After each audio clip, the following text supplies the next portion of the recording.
হয়তো 10 মিনিট কথা বলা যাবে। 10 মিনিটের ভিতরে আমি আমার গুরুত্বপূর্ণ কথাগুলো আপনাদের সামনে পেশ করব। নামকুন্দ গ্রামের আজকের এই নির্বাচনী সভা সঞ্চালন সভাপতি, মঞ্চ উপস্থিত আমার পরম শ্রদ্ধ বড় ভাই, এই ইউনিয়নের রাজনৈতিক কর্মকাণ্ড সহ সকল কর্মকাণ্ডের দায়িত্বে একে মহাজন ভাই, থানা বিএনপির বিপ্লবী সভাপতি, আপনাদের প্রিয় নেতা অ্যাডভোকেট মন্ত্রী কামাল আজাদ পান্নু, আপনাদের প্রিয় নেতা, আপনাদের ইউনিয়নের জনতার চেয়ারম্যান, জেলা বিএনপির সহসভাপতি, ইউনিয়ন বিএনপির সভাপতি, এই ইউনিয়নের সার্বিকভাবে নির্বাচনের দায়িত্ব পালন করে আগামী সংসদ নির্বাচনে ইনশাআল্লাহ ব্যাপক ভোটের ব্যবধানে নির্বাচিত করবেন আলাউদ্দিন মামুন ভাই, শ্রদ্ধ বড় ভাই, বিশিষ্ট ব্যবসায়ী, রেজার চেম্বার অফ কমার্সের সভাপতি, ডায়াবেটিস সমিতির সভাপতি, আপনাদের প্রিয় ব্যক্তিত্ব বড় ভাই মহাজন ভাই, মঞ্চ উপস্থিত এলাকার শ্রদ্ধাভাজন ছিন্নভাজন সমবয়সী নেতৃবৃন্দ, মঞ্চের সামনে উপস্থিত নামকুন্দ গ্রামের আমার পিতৃতুল্য ব্যক্তিবর্গ, বয়সের বড় ভাইরা, সহবাসী বন্ধুরা, ছিন্নভাজন ছোট ভাইরা, ডানে বসে আছে এই গ্রামের মা বোন ভাবিরা, সকল উপস্থিতি সবাইকে জানাই সালাম, আসসালামু আলাইকুম। 12 ফেব্রুয়ারি রোজ বৃহস্পতিবার সকাল 7:30টার থেকে, জানেন না কথা? জানেন তো?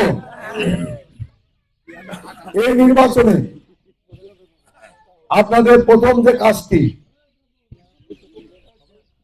সেই গ্রামের 4-5টা টিম করে, 17টা টিম করে প্রত্যেক বাড়িতে যে প্রত্যেক বাড়ি মা বোন ভাবিদের মাদের বুকে প্রত্যেককে আগামীতে ধানের শীষ ভোট দেওয়ার জন্য অনুরোধ করতে হবে।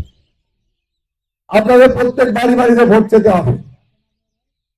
আপনারা যত সহজভাবে বললেন যে এই গ্রামে অনেক ভোট আছে, অনেক ভোট আপনাদের দেবে, যদি দেওয়ার মতো কাজ করতে থাকেন অবশ্যই দেব। আর যদি কারো কষ্ট দিয়ে থাকেন তাহলে কিন্তু দেবে না। যদি কোথাও ভুল করে থাকেন, কোথাও অন্যায় করে থাকেন, কারোর সাথে অন্যায় কথা বলে থাকেন, কারোর সাথে রোগে কথা বলে থাকেন, কষ্ট দিয়ে কথা বলে থাকেন, আমাদের এই নেতাদের বলবো আজকে রাত্রি আর কালকে রাত্রের মধ্যে তাদের হাত ধরে মাপ চেয়ে নেবেন। পরিষ্কার কথা। ভোট খুব স্পর্শকাতর জিনিস। ভোট একটা মানুষের ব্যক্তিগত আমানত। এই আমানত খেয়ানত করার দায়িত্ব আপনার না। ভোট কখনো জোর করে নেওয়া যায় না। ভোট মানুষকে ভালোবেসে নিতে হয়, ঠিক কিনা বলেন? সেই ভালোবাসাটা আমি আমার নেতা কর্মীদের বলবো, সেই ভালোবাসাটা আপনারা দিয়ে এই নির্বাচনে আপনাদের একটা দায়িত্ব। কত লোক আছে?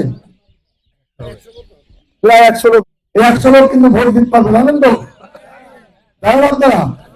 কার কার বাড়ির লোক বিদেশে হাত তোলেন তো? কার কার বাড়ির লোক বিদেশে আছে? অনেক লোক আছে। আপনারা তারা ভোট দিতে পারবে। আজকে এই মিটিং এর পরে যার যার পরিবারের তাদের সাথে যোগাযোগ করে 100 লোকের সাথে আপনারা কথা বলবেন। 100 লোকের সাথে আপনারা কথা বলবেন। আগামীকালকে যেন বিদেশের রেজিস্ট্রেশন করতে হবে, অনলাইনে রেজিস্ট্রেশন করতে হবে, রেজিস্ট্রেশন কাজটা শেষ করে 25 তারিখের মধ্যে রেজিস্ট্রেশন করতে হবে। এবং আগের কাজ আগে করতে হবে না। 25 তারিখের পরেও কিন্তু আসবে না, ভোট সাথী পারবে। কিন্তু 25 তারিখের পরে যে এই বিদেশে যাওয়া থেকে তাদের ভোটটা কিন্তু নিতে পারবে না। পারবেন? তাহলে এই কাজটা আজকে রাত্রি আপনার করবেন কিনা? হাসপাতালে দেখাতে একটু করবেন কিনা বলেন তো? করবেন?